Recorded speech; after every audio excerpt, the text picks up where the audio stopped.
सही बता रहे, नॉलेज होना तुम्हारे पास और उस नॉलेज को यूज सही वे में यूटिलाइज करना अलग चीज। सबको पता है कि सबको तो नहीं पता, जितनी अच्छी रैंक आती है उनको पता होता है कि वो 3 घंटे का जो टाइम होता है, वो उस टाइम का जो प्रेशर हैंडल करना वो सबसे मेन चीज होती है। तो हॉस्टल में प्रिपरेशन करना इजी पड़ा या कुछ डिफिकल्टीज आई थी? कोविड के कारण तुम्हारी जेईई प्रिपरेशन को कितना इफेक्ट हुआ? Practice makes man perfect.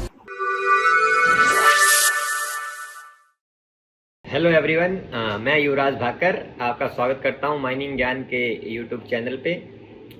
आज हम बात करने वाले हैं आयुष से, जो कि वीआईटी नागपुर का स्टूडेंट है और उसने गेट माइनिंग 2025 के एग्ज़ाम में AIR 76 अचीव किया है।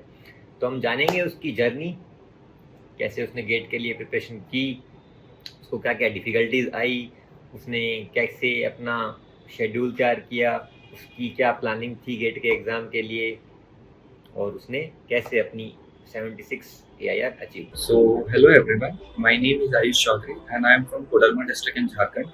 I have completed my primary and secondary education in Koderma and pursued my higher secondary education from Bokaro Steel City in Jharkhand. Currently, I am pursuing my BTech in Mining Engineering at Visvesvaraya National Institute of Technology, Nagpur, and have secured an All India rank of 76 in Gate Mining 2025. So, tell me about your schooling life. Sir, मैं school में मैंने अपना schooling sir modern public school Koderma district से किया है। वहाँ पर सभी कुछ अच्छे थे सर, मतलब मैं ओलंपियाड्स वगैरह दिया करता था वहाँ पर, सारे बहुत अच्छे फ्रेंड्स थे वहाँ मेरे, सब कुछ अच्छा था सर। वहाँ पे वेरियस एक्टिविटीज़ में पार्ट लिया करता था मैं, सब कुछ अच्छा था वहाँ पे सर। उसके बाद मैं अपना 11-12 के लिए सर मैं फिटजी बोकारो जो है वहाँ चला गया, क्योंकि मेरे होम सिटी में सर अपनी कुछ जेईई प्रिपरेशन के लिए अच्छी कोचिंग नहीं है। तो मैंने अपना 11-12 सर बोकारो से किया, वहाँ पर सब कुछ अच्छा चल रहा था सर। फिर एट द एंड कोरोना आ गया, सो बीच में फिर प्रिपरेशन स्टक हुआ। फिर सभी कुछ ऑनलाइन में शिफ्ट हो गया सर। सो फिर on the basis of that result फिर मुझे जो कॉलेज मिला मैंने वो सिलेक्ट किया। कोविड के कारण तुम्हारी जेईई प्रिपरेशन को कितना इफेक्ट हुआ? सर ज़्यादा कुछ नहीं इफेक्ट हुआ कोविड के कारण, क्योंकि कोविड सर जिस टाइम आया था उस टाइम तक ऑलमोस्ट प्रिपरेशन हो चुकी थी हमारी। उसके बाद ज़्यादा कुछ वैसा सीरियस इफेक्ट्स नहीं आया कोविड के कारण। उसके बाद मोस्टली मॉक टेस्ट सीरीज ही चल रही थी, तो उतना ज़्यादा कुछ इफेक्ट नहीं था कोविड। तो अपने जेईई प्रिपरेशन के बारे में बताओ कुछ, तुमने कैसे प्रिपेयर किया जेईई के लिए? तो सर मैंने 11-12 में नॉन स्कूलिंग ऑप्ट किया था। हमारे जो प्रिंसिपल थे वो बहुत ही ज़्यादा सपोर्टिव थे मेरे 11-12 के, तो उन्होंने मुझे अलाउ कर दिया था नॉन स्कूलिंग के लिए। फिटजी बोकारो ने हेल्प किया था मुझे इस चीज़ के लिए। तो वहाँ पर फिर हमारे रेगुलर क्लासेस होते थे इवनिंग में, तो वो क्लासेस किया करता था, और मॉर्निंग टाइम में मैं प्रेफर करता था कि कोचिंग में जाकर ही पढ़ाई किया करूँ। तो वहाँ पर मैं पढ़ाई करता था, और फिर मॉक टेस्ट वगैरह चलती थी। मेरे फ्रेंड्स थे जो कि उन्होंने भी मुझे बहुत सपोर्ट किया, कुछ डाउट्स होते थे तो हम मिलकर सॉल्व किया करते थे। Out of 3 sir physics chemistry maths मेरा फेवरेट सब्जेक्ट मैथ्स हुआ करता था। मुझे अच्छा लगता था मैथ्स के क्वेश्चंस को सॉल्व करना, और मेरा सबसे वीक सब्जेक्ट सर केमिस्ट्री था, क्योंकि मुझसे याद नहीं होती है चीज़ें। सेम सर, जब मैंने भी जेईई की प्रिपरेशन की थी तो मेरे साथ भी यही इश्यू था। मेरा फेवरेट सब्जेक्ट था फिजिक्स, तो तुम्हें भी रटने की आदत नहीं है? हाँ, भूल जाता हूँ सर चीज़ें। सो जैसा कि तुमने बताया कि तुमने वीआईटी नागपुर ज्वाइन किया, राइट? Yes sir. तो वहाँ की कॉलेज लाइफ के बारे में बताओ कुछ। सर वीआईटी नागपुर सर बहुत अच्छा कॉलेज मुझे लगा। यहाँ पे सबसे अच्छी चीज़ है कि कैंपस बहुत अच्छी है सर यहाँ की। जितने भी NITs है उसमें मुझे सबसे अच्छी कैंपस इसी की लगी। सेकेंड थिंग इज सर, यहाँ पे स्टूडेंट एक्टिविटी क्लब्स बहुत सारे हैं सर, तो जिस तरफ भी आपका पैशन है आप उधर अपना वो फॉलो कर सकते हैं, उसकी तरफ आप इंक्लाइंड हो सकते हैं। जैसे बीट म्यूजिक, तो म्यूजिक के लिए हमारे इधर ऑक्टेव्स क्लब है। हल्ला बोल है सर फॉर स्टेज प्ले, अगर आपको नुक्कड़ नाटक वगैरह बहुत ज़्यादा पसंद है। और भी बहुत सारे एंटरप्रेन्योरशिप शेल्स वगैरह है, अगर आपको एंटरप्रेन्योरशिप वगैरह में ज़्यादा है। उसके अलावा सर स्पोर्ट्स फैसिलिटीज़ भी बहुत ज़्यादा अच्छी है हमारे कॉलेज में। अलग अलग लॉन टेनिस के कोर्ट है, बैडमिंटन के कोर्ट है। इवन दिस ईयर और लास्ट ईयर स्विमिंग पूल भी बन गई है, तो अगर आपको स्विमिंग करना है तो उधर भी आप जा सकते हैं। इन सब के अलावा सर एकेडमिक्स भी अच्छी है कॉलेज की, और प्रोफेसर्स काफ़ी ज़्यादा सपोर्टिव है सर। ओके, तो तुमने कौन सा क्लब ज्वाइन किया फिर कॉलेज में? स्पोर्ट्स में गए या फिर और कोई क्लब? सर मैं ऐसे कोई स्टार्टिंग में तो सर मैं ईसेल में था, और वैसे कोई एक पार्टिकुलर क्लब मैंने ज्वाइन नहीं किया। मैं अपने डिपार्टमेंट एक्टिविटीज़ में ज़्यादा फोकस्ड था, ज़्यादा ओरिएंटेड था उधर। हमारे इंस्टीट्यूट में ये सारे क्लब्स के अलावा भी बहुत सारे इवेंट्स होते हैं, इंस्टीट्यूट गैदरिंग वगैरह, तो मैं डिपार्टमेंट एक्टिविटीज़ की तरफ ज़्यादा इंक्लाइंड था क्लब्स से जाने का। तो तुम शुरू से ही मतलब माइनिंग के अंदर जाने का तुम्हारा मोटिव था कि कोर ही पढ़ना है? नहीं सर, नहीं ऐसा कुछ नहीं था सर। जब मैं आया था कॉलेज तो ऐसा मेरा कोई माइनिंग को लेकर कुछ स्पेसिफिक इंटरेस्ट नहीं था। हाँ, मैंने माइनिंग इसलिए सर सेलेक्ट किया क्योंकि जिस रीजन से मैं सर बिलोंग करता हूँ उधर माइनिंग इंडस्ट्री प्रीडोमिनेटली एक्टिव है। बिल्कुल। और मेरी जेई की रैंक भी सर मुझे माइनिंग ब्रांच ही अलाउ कर रही थी, तो मैंने माइनिंग चूज किया। पर ऐसा फिर जैसे जैसे ओवर द पीरियड सर मैंने माइनिंग पढ़ा, इसके सब्जेक्ट्स के बारे में डेप्थ नॉलेज आई, तो फिर मुझे माइनिंग अच्छा लगने लगा और फिर मैं इसके तरफ इंक्लाइंड ऐसा। तो तुमने कोई माइनिंग विजिट किए हैं अभी तक? हाँ सर, हमारी 3 वोकेशनल ट्रेनिंग होती है। मैंने 3 माइंस इसमें 3 ट्रेनिंग किया है। तो सर पहला ट्रेनिंग मैंने किया। हाँ, टेक्नोलॉजी बताना चाहोगे जो तुमने यूज की हो माइंस के अंदर अपने इंटर्नशिप वगैरह के ड्यूरिंग पीरियड में? सर वोकेशनल ट्रेनिंग में हम अपनी कुछ मतलब अपने एंड से कुछ कर नहीं सकते थे। वो जो हमें सिखाते थे just we have to follow them. Sir मैंने अपना फर्स्ट ट्रेनिंग जो है वो इधर किया था, धनबाद में ADIC कुसुंदा एरिया है, वहाँ पे ट्रेनिंग किया था। वो एक ओपन कास्ट माइन है सर, वहाँ पे ओपन स्ट्रिप माइनिंग फॉलो हो रही थी सर, और वही शॉवल डंपर कॉम्बिनेशंस थे, वो सारे मेथड्स के बारे में देखा था। सेकेंड ट्रेनिंग सर मैंने WCL नागपुर में साउनेर माइन से वहाँ पे किया था। यहाँ पे सर अंडरग्राउंड कोल माइनिंग है, तो यहाँ पे mode and pillar mining use हो रही है। और थर्ड ट्रेनिंग भी मैंने सर नागपुर से किया है, मॉइल नागपुर। सो इसके अंदर 3 माइंस है, गुमगांव माइंस, कांदरी माइंस एंड एक और है सर, एक और मनसर माइंस। तो उसमें सर मेरे को गुमगांव माइंस अलॉट हुआ था, तो वहाँ पे sir cut and fill mining method sir use हो रही है। तुमको कौन सा पसंद आया, ओपन कास्ट या अंडरग्राउंड? सर मुझे ज्यादा अच्छा अंडरग्राउंड माइंस लगा, अंडरग्राउंड मेटल माइन। क्यों? सर वहाँ का जो एक्सपोजर है सर, मतलब वहाँ की जो वर्किंग कंडीशन है मुझे इन दोनों माइन से ज़्यादा अच्छी लगी। और मतलब सेफ्टी प्रैक्टिसेस के भी मामले में देखा जाए तो मुझे अंडरग्राउंड मेटल माइंस में ज़्यादा सेफ्टी फील हुआ कंपेयर टू अदर। और सीखने को भी ज़्यादा मुझे ऐसा फील हुआ कि अंडरग्राउंड मेटल में ज़्यादा सीखने को मिलेगा कंपेयर सर सरफेस से, तो ज़्यादा सीखने में अंडरग्राउंड में ही मिलता है। और कोल और मेटल में भी कंपेयर करा जाए तो मुझे सब मेटल ज़्यादा अच्छा लगा। तो आपकी चॉइस मेटल माइन। हाँ। तो उसके बाद तुम बताओ मेरे को अपनी गेट प्रिपरेशन के बारे में। तुमने कब सोचा कि तुम्हें गेट की प्रिपरेशन करनी चाहिए और हाउ इट स्टार्टेड?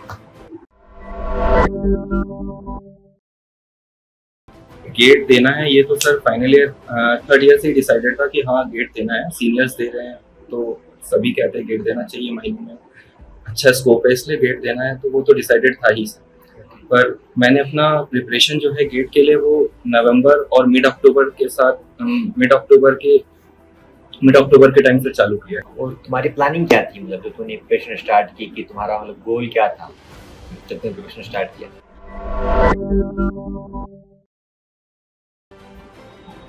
सर ऐसा कुछ मतलब मैंने कुछ एम या गोल तो नहीं रखा था, बस ऐसा था कि एक अच्छे रैंक आ जाए जिससे कि एक अच्छा PSU मुझे मिल जाए। तो टारगेट ऐसा था कि अंडर 200 रैंक आना है, 200 रैंक लाना है या 150 रैंक के अंदर आना है, ऐसा कुछ टारगेट। तो तुमने कहाँ से प्रैक्टिस किया और कौन कौन सी बुक प्रेफर की प्रिपरेशन के लिए? ओके, तो सर मैंने मेरा स्ट्रैटेजी यही था कि जैसे सर मिड अक्टूबर और नवंबर आ गया था तो मेरे पास ज़्यादा टाइम बचे नहीं थे, तो अपने और जितने भी कॉन्सेप्ट्स हैं माइनिंग के वो बेसिकली मेरे अप टू द लेवल मेरे क्लियर थे, क्योंकि प्रोफेसर्स क्लास में पढ़ाए थे। तो बेसिक कॉन्सेप्ट्स मुझे जितना थ्योरेटिकल पोर्शन है वो मुझे मोर और लेस आता ही था। अब मुझे लेकिन सब कुछ स्ट्रक्चर्ड वे में अलाइन नहीं था सर, तो उसके लिए मैंने सर माइनिंग ज्ञान का हेल्प लिया।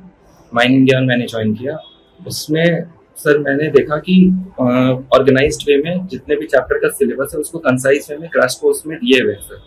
तो सर मैं सबसे पहले अपने जितने भी चैप्टर्स है गेट के में अपने, तो उसको मैंने लिस्ट डाउन किया on the basis of they marks distribution. तो और उसमें जो हाई वेटेज चैप्टर है उसको मैंने पहले सिलेक्ट किया और उसका एक सेट गोल किया कि मुझे ये चैप्टर इतने दिन में कंप्लीट करनी है। फिर उसके बाद मैंने उन चैप्टर का वो क्रैश कोर्स में जो वीडियोस है वो देखा और उसी के साथ साथ मैंने अपने नोट्स शॉर्ट नोट्स है वो भी प्रिपेयर किए। और अगर मुझे सर वो जो क्रैश कोर्स में सर कुछ टॉपिक्स अगर नहीं समझ आ रहे तो उसका मैंने फुल लेंथ वीडियोस जो अवेलेबल है उस टॉपिक का वो देखकर वो उससे क्लियर कर लिया। उसके बाद जब मेरे शॉर्ट नोट्स प्रिपेयर हो गए सर तो उसको मैंने एक बार पूरा ओवरऑल शॉर्ट नोट्स के ऊपर रिवाइज कर लिया ताकि पूरे कॉन्सेप्ट्स मेरे रिवाइंड हो जाए मेरे माइंड में। उसके बाद सर मैंने न्यूमेरिकल्स के लिए अपना पीवाई जो टॉपिक वाइज पीवाईक्यू है उसे सॉल्व किया और एक एक और के कुछ इंपॉर्टेंट क्वेश्चंस जो होते हैं सर उसे सॉल्व किया। सिमिलर टाइप के क्वेश्चंस के एक एक और को स्किप किया। सो बेसिकली तुमने पहले से अपना एक मैप तैयार किया, तुम्हें कौन कौन से टॉपिक का वेटेज ज्यादा है उसके अकॉर्डिंग, और फिर तुमने जो कि माइनिंग ज्ञान का क्रैश कोर्स है उसके अकॉर्डिंग जिनकी तुम्हें नीड पड़ी कि तुम्हें शॉर्ट में समझ में आ जाएगा तुमने वहां से पढ़ लिया, और जो कि तुम्हें हार्ड लगा वो तुमने पूरा लेक्चर देख लिया, जो कि दोनों अवेलेबल रहते ही, और तुमने एक ही फॉलो की। Yes sir. एक ही गोराई भी मैंने सर बहुत कम लिमिटेड क्वांटिटी में की। अगर मुझे कुछ नहीं समझ आ रहा है उस चीज में या फिर मुझे ऐसा लग रहा है कि जितना है वो उतना सफिशिएंट नहीं है, मुझे और नॉलेज चाहिए, तब फिर इन दैट केस एक ही गोराई मैंने ऐसा कुछ ज्यादा नहीं किया। माइनिंग में सफिशिएंट तुमने मतलब प्रिपरेशन हॉस्टल में रह के की है, तो हॉस्टल में प्रिपरेशन करना इजी पड़ा या कुछ डिफिकल्टीज आई तुम्हें?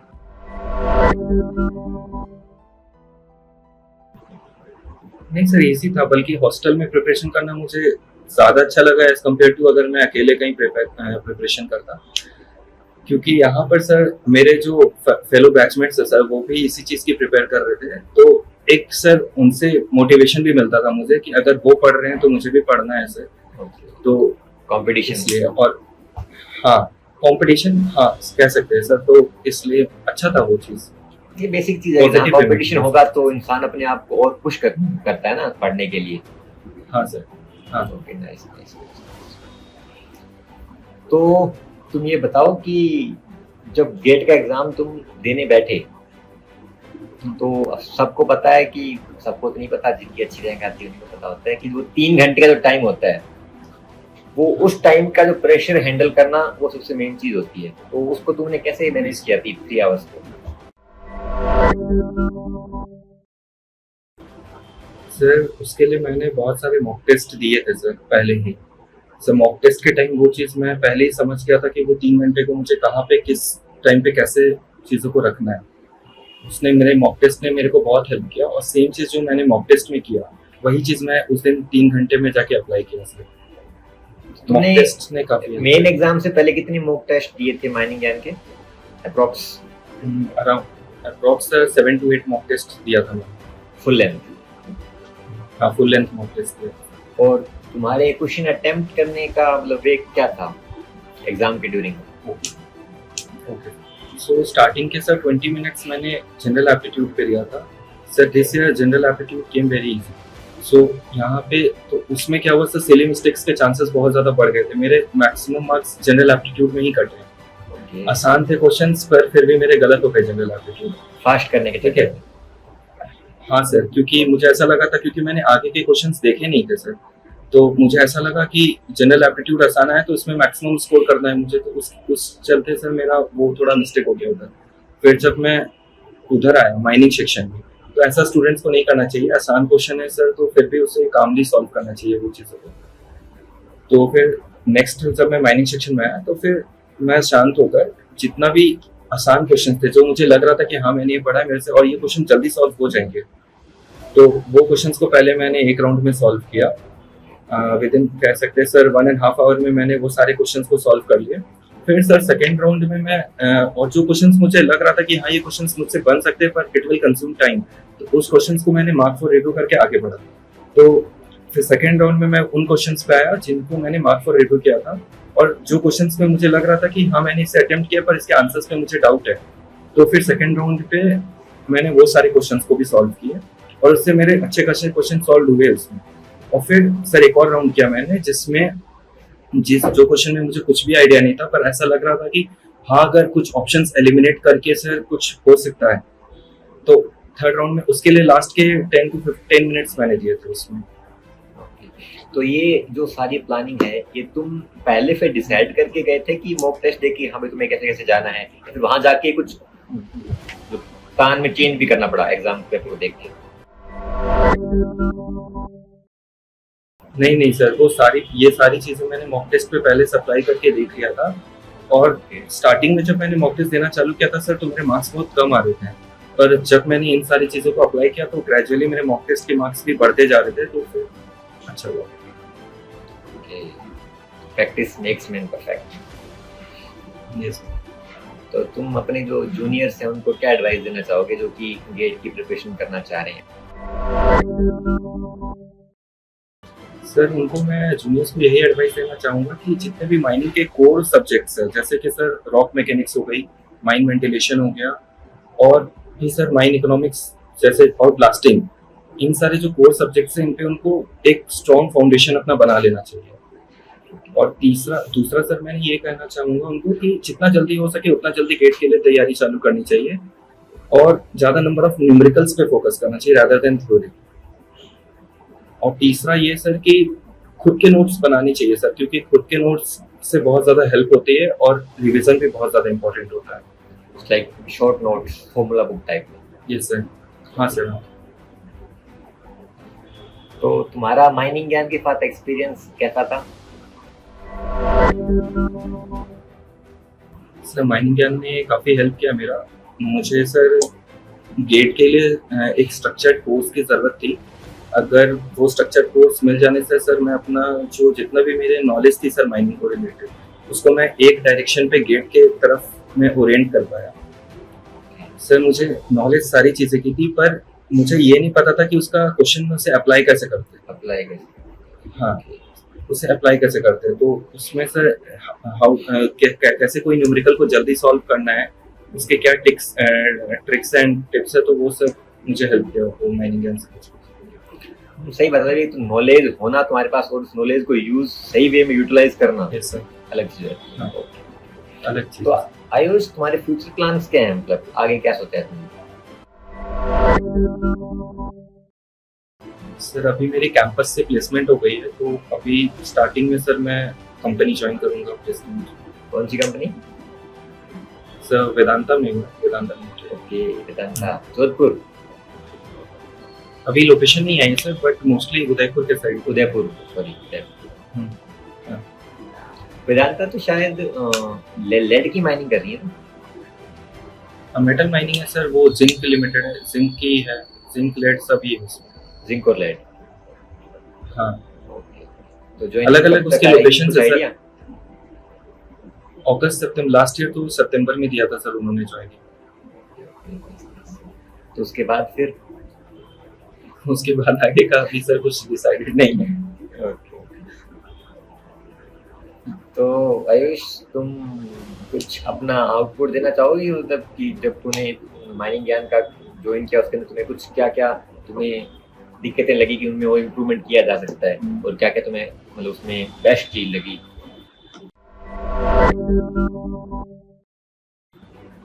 हाँ सर, एक छोटा सा इम्प्रूवमेंट की मैं कहना चाहूँगा मैंने, तो सर जो इसके टॉपिक वाइज पीवाईक्यूज को क्या है, उसमें सर थोड़े बहुत मुझे एरर्स लगे, जिसकी वजह से थोड़ा मेरा टाइम गया सर उस चीज़ को रेक्टिफाई करने में। मुझे माइनिंग ज्ञान में सर हालांकि इसके पीवाईक्यू वीडियोस दिए गए उसी कोर्स के अंदर, तो उधर मुझे सॉल्यूशन समझ नहीं आ रहा था, तो मुझे पीवाईक्यू वीडियोस में जाना पड़ रहा था और फिर वो वीडियोस को देखकर समझना पड़ रहा था। कुछ एरर्स है सर, उसको बस रेक्टिफाई करने की जरूरत है, बाकी सब कुछ तो मोर देन एनफ है। पीवाईक्यू बुक की बात कर रहे हो तो?